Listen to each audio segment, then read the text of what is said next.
Here we have the longer version of Thumbelina. It is called Little Tiny or Thumbelina by Hans Christian Andersen. Shall we begin? There was once a woman who wished very much to have a little child, but she could not obtain her wish.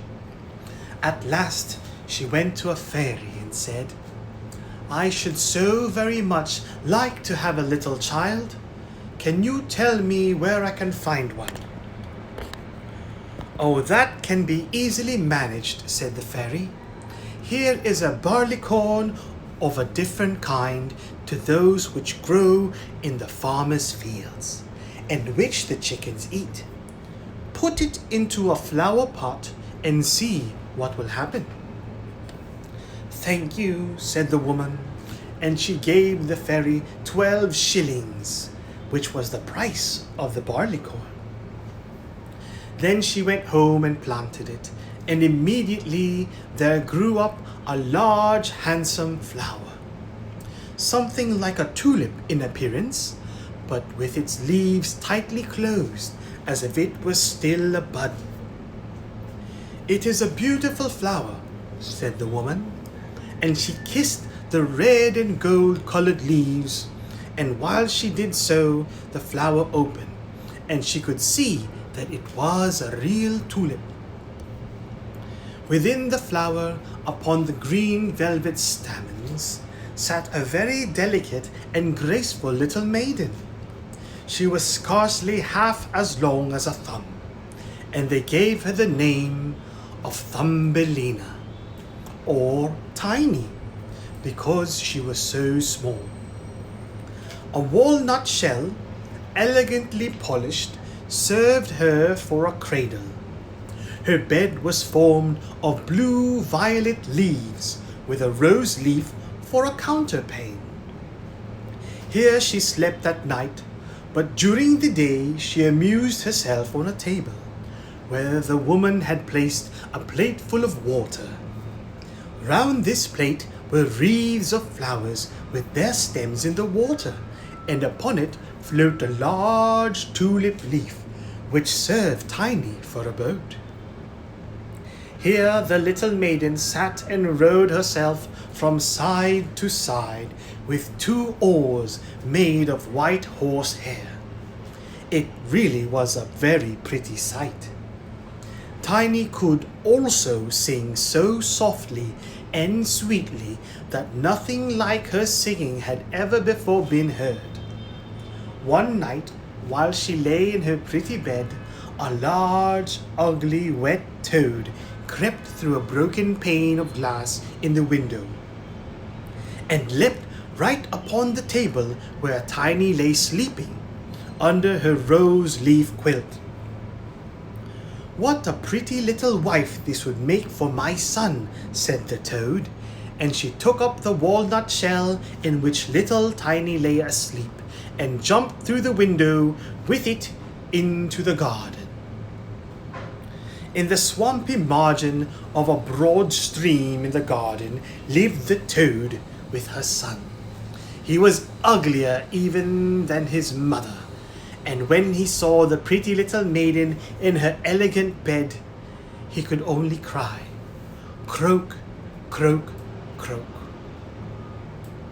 "Don't speak so loud, or she will wake," said the toad, "and then she might run away, for she is as light as swan's down. We will place her in one of the water lily leaves out in the stream. It will be like an island to her. She is so light and small, and then she cannot escape. And while she is away, we will make haste and prepare the state room under the marsh, in which you are to live when you are married." Far out into the stream grew a number of water lilies, with broad green leaves which seemed to float on the top of the water. The largest of these leaves appeared farther off than the rest, and the old toad swam out to it with the walnut shell in which little Tiny lay still asleep. The tiny little creature woke very early in the morning and began to cry bitterly when she found where she was, for she could see nothing but water on every side of the large green leaf, and no way of reaching the land. Meanwhile, the old toad was very busy under the marsh, decking her room with rushes and wild yellow flowers to make it look pretty for her new daughter-in-law. Then she swam with her ugly son to the leaf on which she had placed poor little Tiny.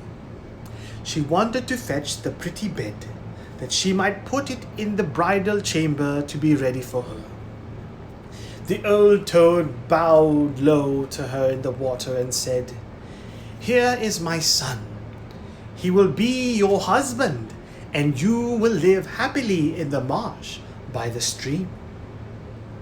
Croak, croak, croak was all her son could say for himself. So the toad took up the elegant little bed and swam away with it, leaving Tiny all alone on the green leaf, where she sat and wept. She could not bear to think of living with the old toad and having her ugly son for a husband. The little fishes who swam about in the water beneath had seen the toad and heard what she said, so they lifted their heads above the water to look at the little maiden. As soon as they caught sight of her, they saw she was very pretty, and it made them very sorry to think that she must go and live with the ugly toads. No, it must never be. So they assembled together in the water round the green stalk which held the leaf on which the little maiden stood, and gnawed it away at the root with their teeth. Then the leaf floated down the stream, carrying Tiny far away out of reach of land. Tiny sailed past many towns, and the little birds in the bushes saw her and sang, "What a lovely little creature!" So the leaf swam away with her further and further, till it brought her to other lands. A graceful little white butterfly constantly fluttered around her, and at last alighted on the leaf. Tiny pleased him, and she was glad of it, for now the toad could not possibly reach her, and the country through which she sailed was beautiful, and the sun shone upon the water till it glittered like liquid gold. She took off her girdle and tied one end of it round the butterfly, and the other end of the ribbon she fastened to the leaf, which now glided on much faster than ever, taking little Tiny with it as she stood. Presently a large cockchafer flew by. The moment she caught sight of her, he seized her round her delicate waist with his claws, and flew with her into a tree. The green leaf floated away on the brook, and the butterfly flew with it, for he was fastened to it and could not get away. Oh, how frightened little Tiny felt when the cockchafer flew with her to the tree! But especially was she sorry for the beautiful white butterfly which she had fastened to the leaf, for if he could not free himself, he would die of hunger. But the cockchafer did not trouble himself at all about the matter. He seated himself by her side on a large green leaf, gave her some honey from the flowers to eat, and told her she was very pretty, though not in the least like a cockchafer. After a time, all the cockchafers turned up their feelers and said, "She has only 2 legs. How ugly that looks!" "She has no feelers," said another. "Her waist is quite slim. Pooh, she is like a human being." "Oh, she is ugly," said all the lady cockchafers, although Tiny was very pretty. Then the cockchafer, who had run away with her, believed all the others when they said she was ugly, and would have nothing more to say to her, and told her she might go where she liked. Then he flew down with her from the tree, and placed her on a daisy, and she wept at the thought that she was so ugly that even the cockchafers would have nothing to say to her. And all the while she was really the loveliest creature that one could imagine, and as tender and delicate as a beautiful rose leaf. During the whole summer, poor little Tiny lived quite alone in the wide forest. She wove herself a bed with blades of grass and hung it up under a broad leaf to protect herself from the rain. She sucked the honey from the flowers for food and drank the dew from their leaves every morning. So passed away the summer and the autumn, and then came the winter, the long, cold winter. All the birds who had sung to her so sweetly were flown away, and the trees and the flowers had withered. The large clover leaf, under the shelter of which she had lived, was now rolled together and shriveled up. Nothing remained but a yellow, withered stalk. She felt dreadfully cold, for her clothes were torn, and she was herself so frail and delicate that poor little Tiny was nearly frozen to death. It began to snow too, and the snowflakes, as they fell upon her, were like a whole shovelful falling upon one of us, for we are tall, but she was only an inch high. Then she wrapped herself up in a dry leaf, but it cracked in the middle and could not keep her warm, and she shivered with cold. Near the wood in which she had been living lay a cornfield, but the corn had been cut a long time. Nothing remained but the bare dry stubble standing up out of the frozen ground. It was to her like struggling through a large wood.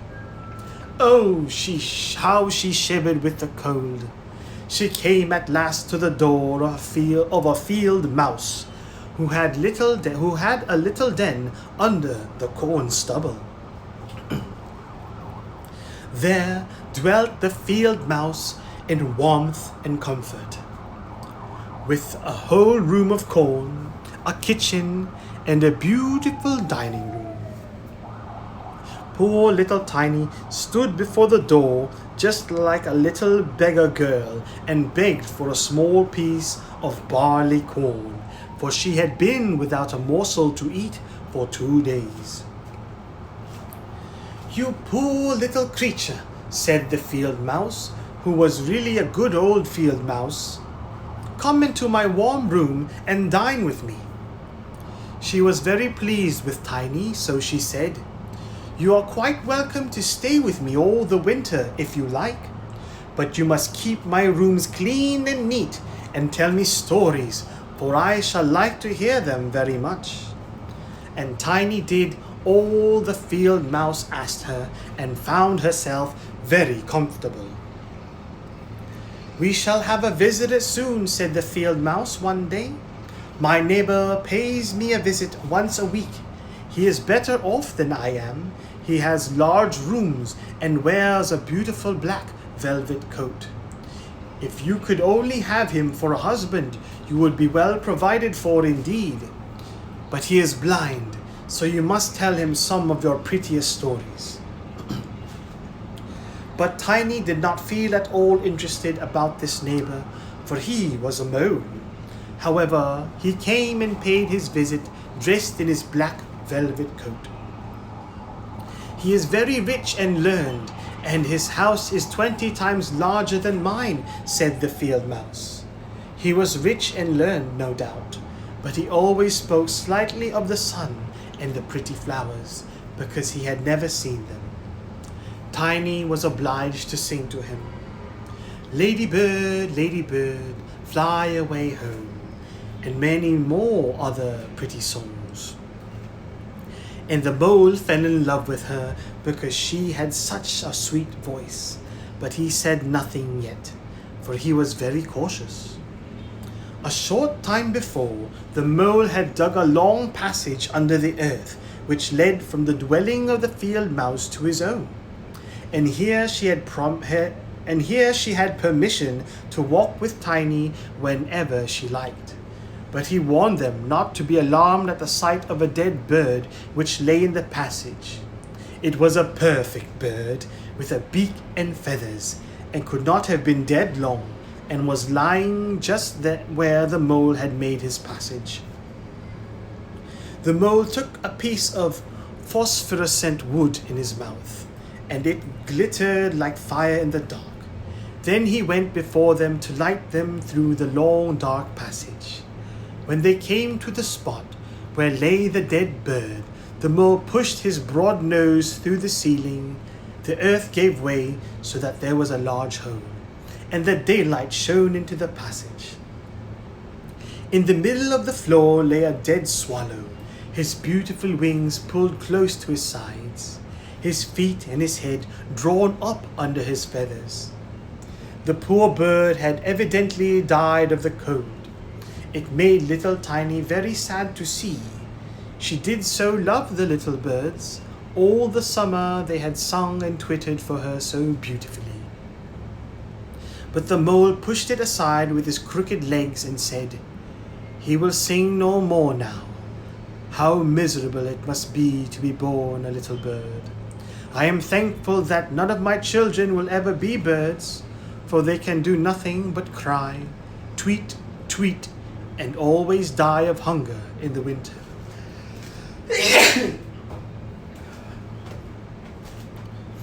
"Yes, you may well say that, as a clever man," exclaimed the field mouse. "What is the use of his twittering? For when winter comes, he must either starve or be frozen to death. Still, birds are very high-bred."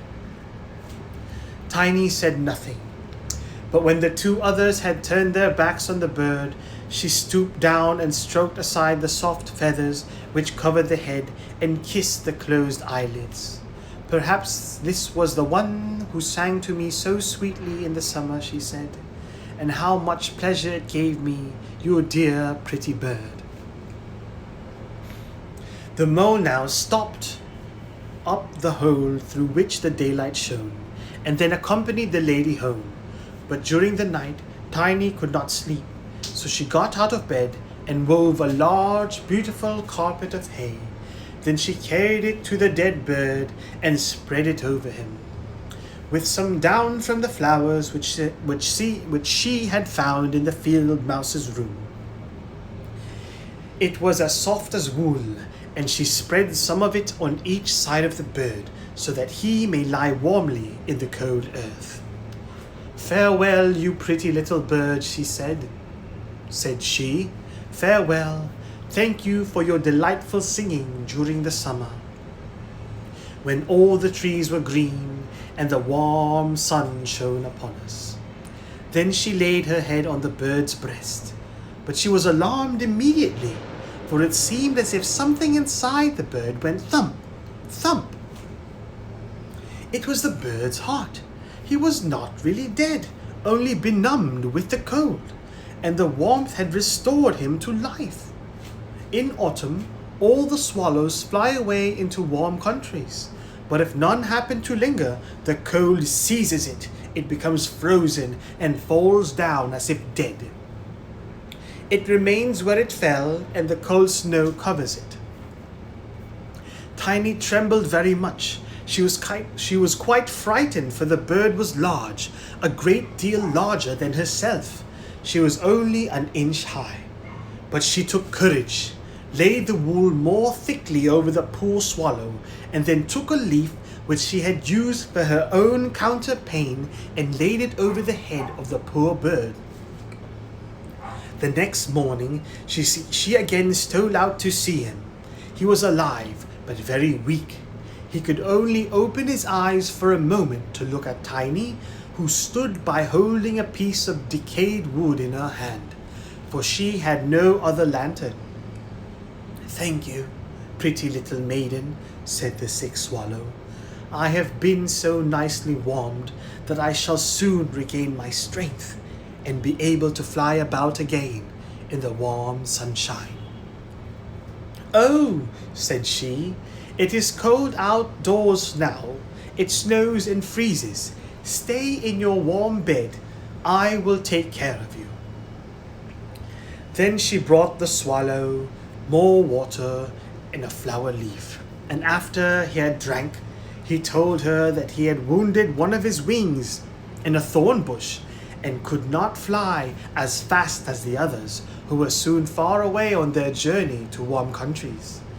Then at last he had fallen to the earth and could remember no more, nor how he came to be where she had found him. The whole winter the swallow remained underground, and Tiny nursed him with care and love. Neither the mole nor the field mouse knew anything about it, for they did not like swallows. Very soon the springtime came, and the sun warmed the earth. Then the swallow bade farewell to Tiny, and she opened the hole in the ceiling which the mole had made. The sun shone in upon them so beautifully that the swallow asked her if she would go with him. She could sit on his back, he said, and would fly away with her into the green woods. But Tiny knew it would make the field mouse very grieved if she left her in that manner, so she said, "No, I cannot." "Farewell then, farewell, you good pretty little maiden," said the swallow, and he flew out into the sunshine. Flippity-flap, flippity-flap. Tiny looked after him, and the tears rose in her eyes. She was very fond of the poor swallow. "Tweet, tweet," sang the bird as he flew out into the green woods, and Tiny felt very sad. She was not allowed to go out into the warm sunshine. The corn which had been sown in the field over the house of the field mouse had grown up high into the air and formed a thick wood to Tiny, who was only an inch in height. "You are going to be married, Tiny," said the field mouse. "My neighbor has asked for you. What good fortune for a poor child like you. Now we will prepare you for your wedding in your wedding clothes. They must be both woolen and linen. Nothing must be wanting when you are the mole's wife." Tiny had to turn the spindle, and the field mouse hired 4 spiders who were to weave day and night. Every evening the mole visited her and was continually speaking of the time when the summer would be over. Then he would keep his wedding day with Tiny. But now the heat of the sun was so great that it burned the earth and made it quite hard like stone. As soon as the summer was over, the wedding should take place. But Tiny was not at all pleased, for she did not like the tiresome mole. Every morning when the sun rose, and every evening when it went down, she would creep out at the door, and as the wind blew aside the ears of corn, so that she could see the blue sky, she thought how beautiful and bright it seemed out there, and wished so much to see her dear swallow again. But he never returned, for by this time he had flown far away into the lovely green forest. When autumn arrived, Tiny had her outfit quite ready, and the field mouse said to her, "In 4 weeks the wedding must take place." Then Tiny wept and said she would not marry the disagreeable mole. "Nonsense," replied the field mouse. "Now don't be obstinate, or I shall bite you with my white teeth." Aye. "He is a very handsome mole. The queen herself does not wear more beautiful velvets and furs. His kitchen and cellars are quite full. You ought to be very thankful for such good fortune."